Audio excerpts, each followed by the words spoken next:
Tässä on Niilo. Niilo on lähdössä pyhiinvaellukselle Roomaan. Ennen pyhiinvaelteella oli asusteena kaapu, hattu ja sauva. Nykyään käy myös Hollisterin-verkkarit ja tavalliset tennaritossut. Niilo matkustaa lentokoneella. Ennen mentiin apostolin kyydillä. Mutta tämäkin on ihan hyvä vaihtoehto. Nykyaikana pyhiinvaeltajat majoittuvat jopa hotellissa. Ennen oli hieman alkeellisemmat majoituspaikat. Pyhiinvaeltamme on täällä Roomassa, josta lähtee Via Francigena niminen pyhiinvaellusreitti. Buongiorno! Niin, nyt me ollaan tällaisen, mikä tää nyt on, hieno rakennus. Ja ollaan astumassa sisään tänne upeaan paikkaan. Ja tässä lukee just tästä pyhästä vuodesta, joka alkoi joulukuussa 2015 ja loppuu nyt tässä vuoden lopussa. Ja nyt Miisu astuu sisälle tänne hienoon kirkkoon. Ja hienolta näyttää tosiaankin. Wow.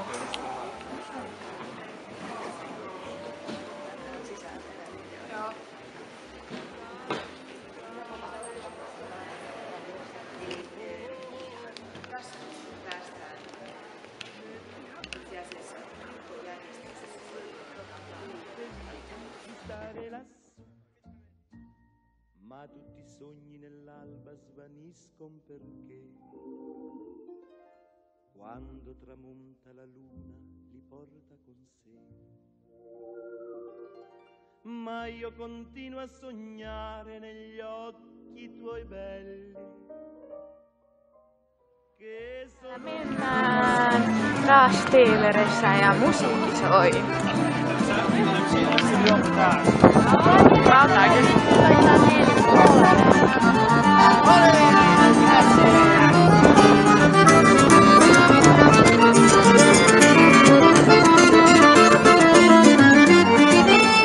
Mura eli Paavalin kirkko. Tänne on perimätiedon mukaan haudattu apostoli Paavali. Täältä näkyy kauneissa koristelussa vasemmalla Pietari, keskellä tietenkin Jeesus ja oikealla sitten apostoli Paavali. Kyllä. Sisäpihalla huomataan myös palmot, jotka ovat perinteisesti voiton symboleita.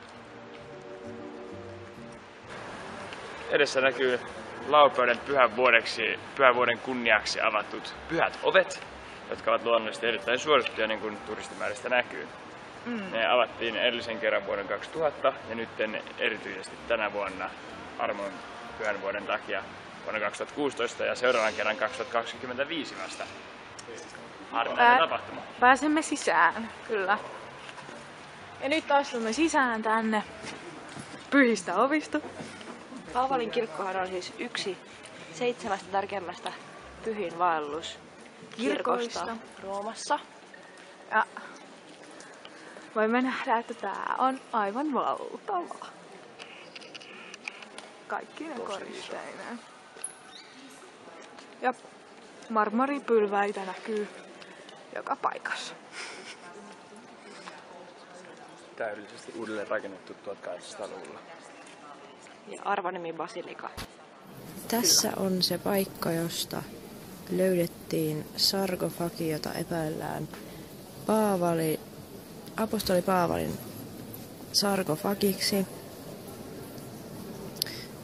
Sitä ei ole vielä tähänkään päivänä avattu, joten ei ole voitu todistaa, oliko se apostoli Paavali, mutta kaivaukset suoritettiin 2002-2008, joten sarkofagi on siis todellinen. Tälle vanhalle hautausmaalle, joka kirkossa löytyy Pyhän Sankt Sebastiansen hauta. Ja nämä katakombit on Rooman kaupungin muurien ulkopuolella sijaitsevia maanalaisia hautausmaita, jotka on peräisin kristinuskon ensimmäisiltä vuosisadoilta. Ja tässä kirkossa on ollut vuonna 1823 tulipalo, mutta se on sen jälkeen entiseltä. Sitten huomataan nämä valtavat byzanttilaiset ovit 1000-luvulla.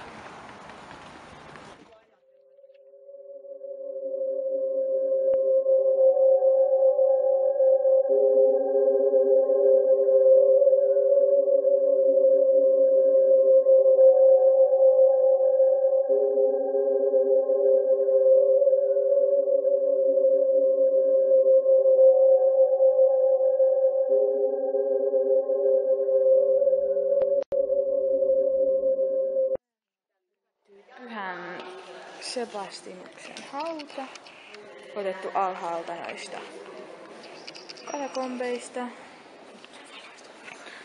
Tunnetusti oli keisarin henkivartioston jäsen, mutta oli kuitenkin kristitty, ja tällöin tämä ei ollut yhtään hyväksyttyä vielä olla kristitty ja keisarin henkivartioston jäsen, joten hänet tapettiin. Ja tuollakin hän näkyy katossa. Erittäin raasti. Nuolilla ampumalla. Ei kuollut ensin nuoliin, joten hänet piti tappaa vuoden päällä hakkaamalla. Ja tämä on hänen muistolleen pyhitetty kirkko siis. Yksi pyhin vaelluskohteista. Ennen kaikkea hän oli marttyyri. Täällä näkyy Battistero. Se on nyt hyvin siinä näkyy. Jossa siis perimätiedon mukaan Konstantinus Suuri olisi ottanut kasteensa. Kirkon pyhät portaat, siinä on 28 portaista, joita noustaan polvillaan lausuen jokaisella portaalla Isä meidän kokous. Ne on pyhän hengen Jerusalemista tuomat portaat, joilta Jeesus kerrotaan nousseen Pontius Pilatuksen taloon viimeisen tuomionsa yhteydessä. On Rooman piispan eli Paavin istuin ja Rooman tuomiokirkko. Paavit asuivat Lateraanin palatsissa 1000 vuotta, mutta ne siirtyi kuitenkin Vatikaaniin vuonna 1377. No niin, olemme täällä Lateraanikirkossa ja tässä näemme Konstantinus Suuren patsaan, joka on siis Lateraanikirkon edustaja. Ja Lateraanikirkkohan on tosiaan kaikkien kristillisten kirkkojen äiti. Kyllä. Siis tässä ulkoaulassa. täällä Lateraanikirkossa voimme tuolla ylhäällä havaita Paavin avaimet. Ja sitten ympäriinsä tätä kirkkoa on kuvattu apostoleita, valtavia patsaita. Väliin 12 apostolia ilmeisesti. Ja tänne alas on haudattu se paavi, jonka aikana Rooman paavit palasivat takaisin Rooman ja sitten Vatikaaniin. Tuolla yläpuolella on apostoli Paavalin ja apostoli Pietarin patsaat, joiden sisässä perimätiedon mukaan on apostolien pääkallot, eli yhdet tärkeimmät katolisuuden reliikit. eli täällä näin uskomme olevan viimeisen ehtoollisen pöytälevy havaittavissa. Perimätiedon mukaan. Kyllä, täältä kaiken koristuksen keskeltä. Kyllä, kyllä.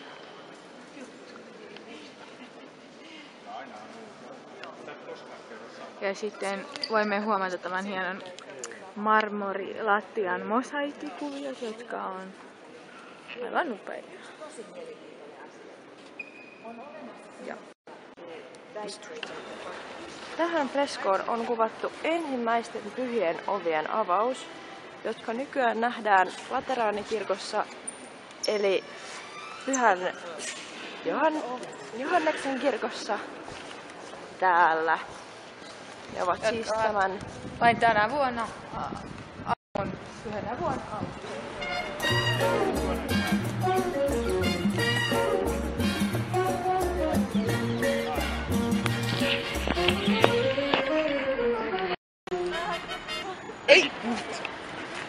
Maassa näkyvät merkit osoittavat hyvin reitin tärkeisiin pyhinvaelluskohteisiin, muun muassa kirkkoihin. Ne ovat täällä vain pyhän vuoden ajan ja niistä sitten näkee, mitä kautta pääsee hienoihin kirkkoihin.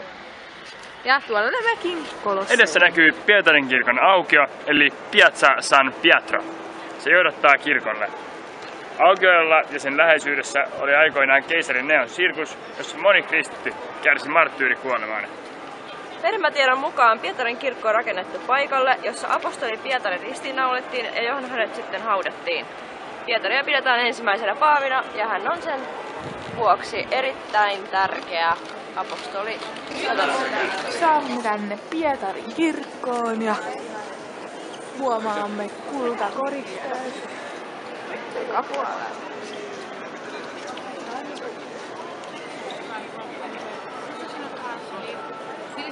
Tää on niinku tärkeä paikka. Eli tässä näemme Pietarin kirkon pyhät ovet. Avataan seuraavan kerran vuonna 2025. ja muurataan umpeen 20.11. Kyllä, tässä. Tän 2 viikon kuluttua. Joo. Siellä sitä porukkaa virtaa kuvaa. Tässä on Johannes Paavali toisen hauta, johon jotkut pyhiinvaeltajat varmastikin tulevat sitten. Pietarin kirkko on rakennettu 1620 vuotta. Kokonaispinta-ala vasemmalla samoja. Ja alkuperäisesti tässä paikalla on nykyään Paavian hautakammioita. Reunoilla näkyy myös muun muassa Veronikan Liina Henkilästä. Joka on siis hyvin tärkeä reliikki. Siinä näkyy tunnettu reliikki, Risti. pala rististä, jolle Jeesus ristinaulittiin. Ja tässä näkyy keihästä. Loniniuksen keihäänkärki, Joka kuuluisa reliikki. kyllä. Ja tässä vieressä taas Ei näy mitään koskaan.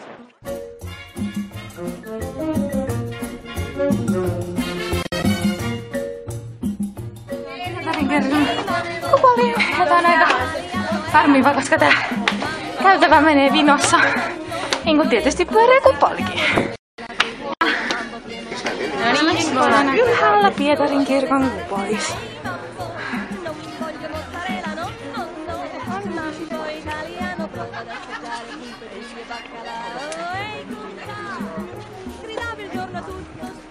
Tästä näkyy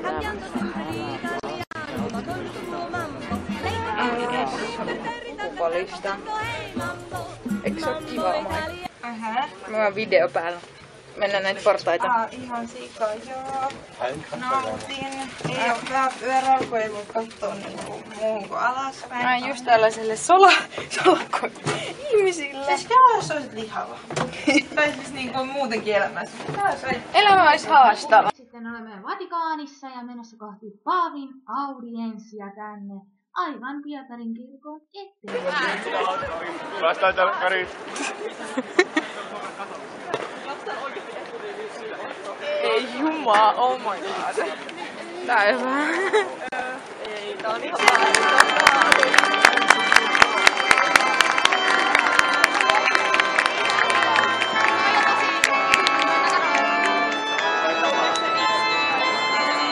No mut sit meinatkas mitään. Meillä on syitä. Sitten on loppuun.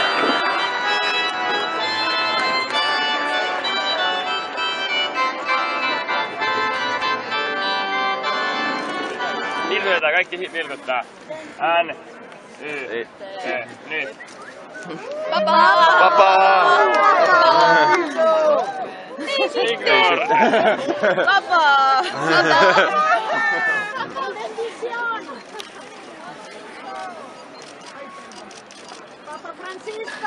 Ignorauksen mestari. Niin. Sillä on liikaa. Toi random käsivarrella. No niin, moikka.